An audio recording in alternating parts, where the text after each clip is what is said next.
গল্প আর আড্ডা শেলির সাথে চ্যানেলে আজকের নিবেদন হরিনারায়ণ চট্টোপাধ্যায়ের লেখা টান। আজকের গল্পটিও একটি ভূতের গল্প, তবে হাড় হিম করা ভূতের গল্প নয়। গল্পটি একটু মন খারাপ করা। তাহলে শুরু করি আজকের গল্প টান। ভূত আছে কি নেই এই তর্ক বহুদিনের। ভগবানের অস্তিত্ব নিয়েও এই ধরনের তর্ক আদিম যুগ থেকে চলে আসছে। দুটো তর্কেরই আজও কোনো রকম নিষ্পত্তি হয়নি, তাই না? আর হবে কি না তাও বলা যায় না। বিজ্ঞানের যুগে তোমরা হয়তো এইসব মানতেই চাইবে না, আর এটাই স্বাভাবিক। অণুবীক্ষণ আর দূরবীক্ষণ যন্ত্র নিয়ে যা দেখা যায় না তার অস্তিত্ব নেই, এই হচ্ছে তোমাদের মত। কি ঠিক বললাম তো? ভূতের কথা তোমাদের মতন এতদিন আমিও বিশ্বাস করতাম না। অনেক জায়গায় ভূত দেখার নিমন্ত্রণ পেয়েছি, পোড়ো বাড়িতে রাত কাটিয়েছি, ঘোর অমাবস্যায় শ্মশানে ঘোরাফেরা করেছি। কিছু কিছু চামচিকে আর শিয়াল ছাড়া আর কিচ্ছু তেমন নজরে পাইনি। ভূত সম্বন্ধে ঘোরতর অবিশ্বাসী হয়ে উঠছিলাম।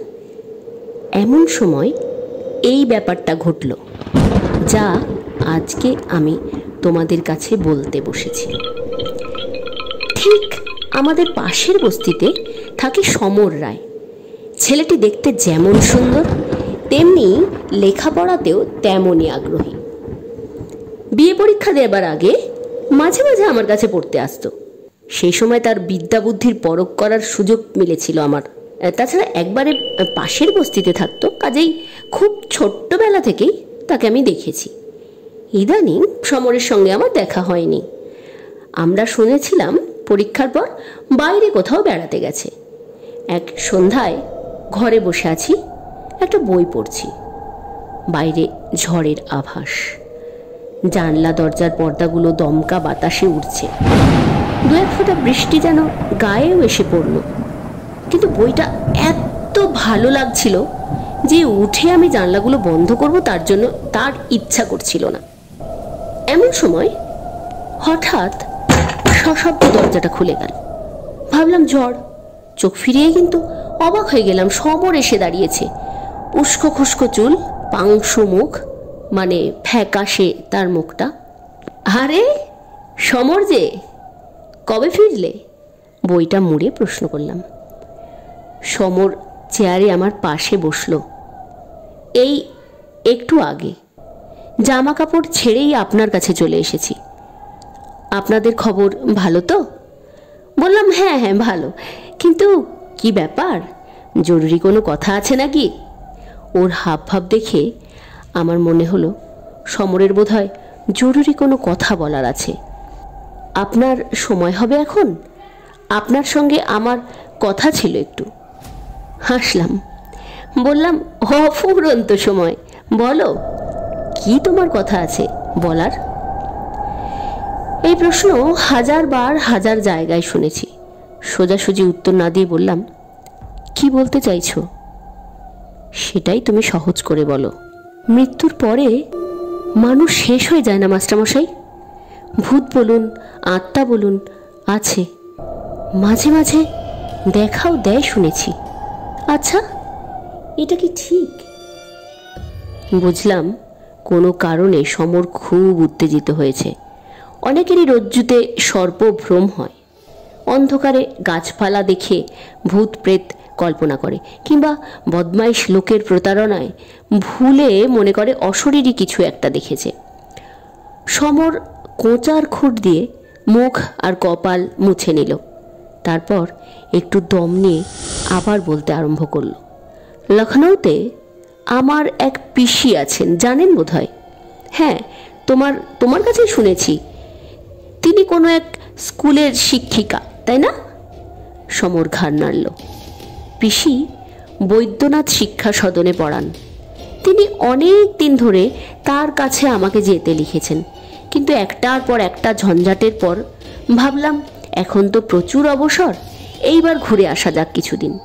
তাই মাসখানেক আগে দেরাদুন এক্সপ্রেসে রওনা হয়ে গেলাম লখনৌ। হ্যাঁ, তোমার বাবার কাছে শুনেছি। আমি কোচের ওপর পা দুটো তুলে ভালো করে বসলাম। মাস্টারমশাই, আপনি শুনলে হাসবেন। এই জীবনে আমার প্রথম রেলযাত্রা, কাজেই কৌতূহলের অন্ত ছিল না। প্রত্যেক স্টেশনে ট্রেন থামলেই আমিও নেমে প্ল্যাটফর্মে পায়চারি করতে আরম্ভ করি। গার্ডের হুইসেলের সঙ্গে সঙ্গে ছুটে এসে কামরায় উঠি। কিন্তু একটা স্টেশনে বিপদ ঘটল। আমি সোজা হয়ে বসলাম, বললাম, কি ট্রেন ছেড়ে দিল তো? আর তুমি আর সেই ট্রেনে উঠতে পারোনি নিশ্চয়ই? সমর আমার প্রশ্নের কোনো উত্তর না দিয়ে বলতে লাগলো, এক স্টেশনে নেমে এদিক ওদিক বেড়াচ্ছি, হঠাৎ দেখলাম একটি বছর 8-9 মেয়ে, বেশ ফুটফুটে চেহারা, কোঁকড়ানো চুল, পরনে নীলচে রঙের একটা ফ্রক, আমাকে হাত নেড়ে ডাকছে। প্রথমে ভাবলাম আমারই ভুল হয়েছে, মেয়েটি বোধহয় অন্য কাউকে ডাকছে। এদিক ওদিক চেয়ে দেখলাম না, অন্য কেউ তো ধারে কাছে নেই। মেয়েটিকে বাঙালি বলেই মনে হলো আমার।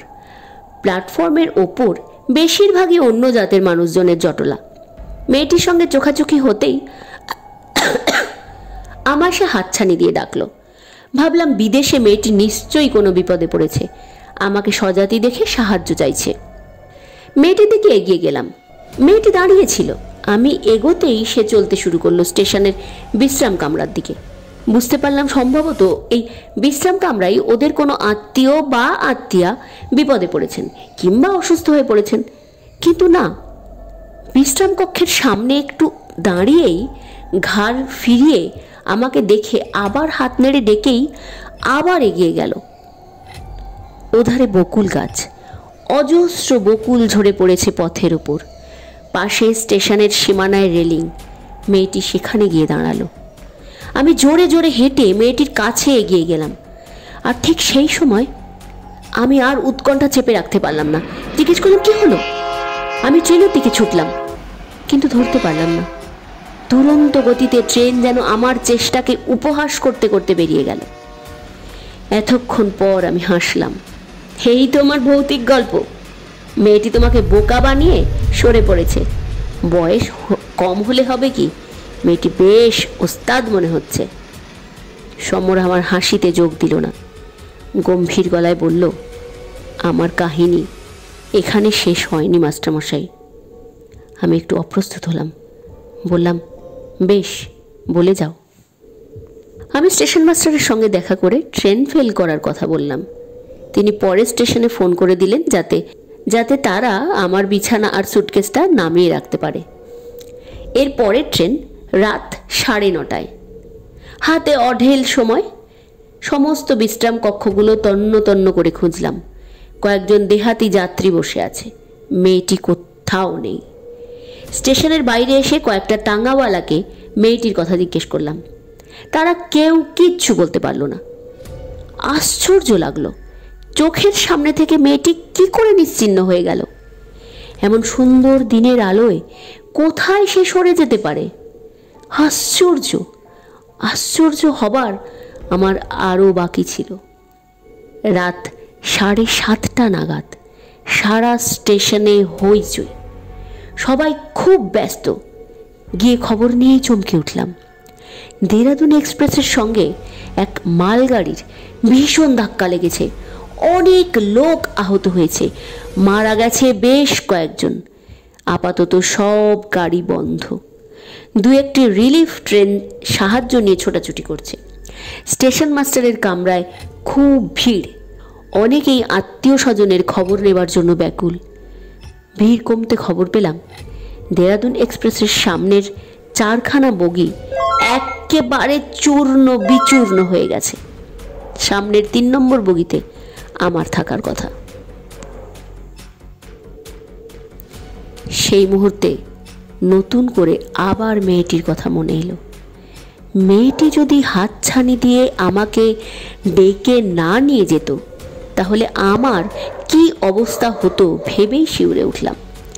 সেই রাতেই 2টো টেলিগ্রাম করলাম, একটা কলকাতার বাড়িতে আর একটা লখনৌতে পিসির কাছে। লিখে দিলাম যে ভাগ্যক্রমে দুর্ঘটনার হাত থেকে আমি বেঁচে গেছি। পথে এক স্টেশনে আমি নেমে পড়েছিলাম। লাইন ঠিক হতে দিন কয়েক লাগলো। আবার একদিন লখনৌ রওনা হলাম পিসিকে খবর দিয়ে। সারা রাত সেই মেয়েটির কথা ভাবলাম। বিধাতার আশীর্বাদের মতন সেই মেয়েটি যেন আমার প্রাণ রক্ষা করতে এসেছিল। কাজ শেষ করে বোধহয় মিলিয়ে গেল। পরের দিন 11টা নাগাদ লখনৌয় পৌঁছলাম। স্টেশনে পিসি এসেছিলেন। খুব ছেলেবেলায় তাকে দেখেছিলাম। খুব চিনতে অসুবিধা হলো না। তবু পিসির চেহারা প্রায় একই রকম রয়েছে। প্রণাম করতেই বুকে জড়িয়ে ধরলেন। বললেন, খবরের কাগজে ট্রেন দুর্ঘটনার খবর পেয়ে আমার যা অবস্থা হয়েছিল, কেবল মনে হচ্ছিল এর জন্য যেন আমিই দায়ী। আমি বারবার তোকে আসতে লিখেছিলাম। তারপর তোর টেলিগ্রামটা পেয়ে ধরে প্রাণ এলো। কি ব্যাপার বলতো? সব ব্যাপারটা বললে পিসি হয়তো বিশ্বাস করতেন না, বিশেষ করে তিনি যখন বিজ্ঞান পড়ান। কাজেই মেয়েটির ব্যাপারটা বেমালুম চেপে গিয়ে বললাম, চা খেতে একটা স্টেশনে নেমেছিলাম। ট্রেন ছেড়ে দিল। ছুটে গিয়েও ট্রেন ধরতে পারলাম না। পিসি স্বস্তির নিঃশ্বাস ফেলে বললেন, ভগবান বাঁচিয়েছেন তোকে। জন্ম জন্ম যেন তোর এই চা খাওয়াটার নেশাটা থাকে। দুজনে টাঙায় উঠলাম। প্রায় আধ ঘন্টার উপর চলার পর একটি বাড়ির সামনে টাঙা থামল। পিসির নির্দেশে পিসি নেমে চিৎকার করলেন, সুন্দর সুন্দর। একটি ছোকরা নেমে এলো। আমার সুটকেস আর বিছানা নিয়ে আবার ওপরে উঠে গেল। পিসির পিছন পিছন আমিও ওপরে উঠলাম। মাঝারি সাইজের একটা ঘরের দিকে আঙুল দেখিয়ে পিসি বললেন, এই ঘরটা তোর। যা, জামা কাপড় ছেড়ে নে, আমি জলখাবারের ব্যবস্থা করছি। শরীর খুবই ক্লান্ত ছিল। ঘরের মধ্যে ঢুকে একটা চেয়ারের ওপর নিজেকে ছেড়ে দিলাম। এক কোণে একটা টেবিল, তার উপর আলো রাখার জায়গা, একটা আলনা, ছোট একটা খাট, দেয়ালে গোটা তিনেক ছবি। সামনের ছবিটার দিকে চাইতেই সমস্ত শরীর বিদ্যুৎ স্পৃষ্টের মতন কেঁপে উঠল। উঠে দাঁড়িয়ে পড়লাম। মনে হলো ভয়ের কোনো কালো ছায়া আমাকে আবৃত করার চেষ্টা করছে। তাড়াতাড়ি বাইরে থেকে এসে ডাকলাম, পিসি পিসি। পিসি বোধ হয় নিচের রান্নাঘরে ছিলেন। কোনো সাড়া পেলাম না, কিন্তু পিসিকে আমার একান্ত দরকার। আমি তাড়াতাড়ি সিঁড়ির মাঝ বরাবর নেমে আবার ডাকলাম, পিসি, ও পিসি। ততক্ষণে আমার ডাক পিসির কানে পৌঁছলো। হন্তদন্ত পিসি সিঁড়ির কাছে এসে বললেন, কি রে, কি হয়েছে তোর? একটু এই ঘরে এসো তো। আমি ছুটতে ওপরের ঘরে এসে দাঁড়ালাম। কি হলো রে তোর? কি হয়েছে? শরীর খারাপ হয়নি তো? এত ঘামছিস কেন? জামার আস্তিন দিয়ে কপালের ঘামের বিন্দুটা মুছে বললাম, না, শরীর আমার ঠিক আছে, কিন্তু এই ছবিটা কার? হাত দিয়ে সামনের ফটোটা দেখালাম। পিসি বললেন, ওটা তো টুনুর ফটো, আমার মেয়ে টুনু। আপনার মেয়ে? হ্যাঁ, তাকে তুই দেখিসনি। তোর জন্মাবার আগে মারা গেছে টুনু, টাইফয়েডে। বোধহয় বছর 8 হয়েছিল। শেষ দিকে পিসির কণ্ঠস্বর একটু গাঢ় হয়ে এলো। কিন্তু কি রে, কি বলবি বল? পিসি বললেন, তুমি কি বিশ্বাস করবে পিসি? বিশ্বাস করবার কথা নয়, কথাটা বল, তবে তো বুঝবো বিশ্বাস করবার কথা কি না। পিসি আমার ভাবভঙ্গি দেখে রীতিমতন বিস্মিত হলেন। টুনুদির সঙ্গে আমার দেখা হয়েছে পিসি। আমার কথা শেষ হবার আগেই পিসি ধপাস করে চেয়ারে বসে পড়লেন।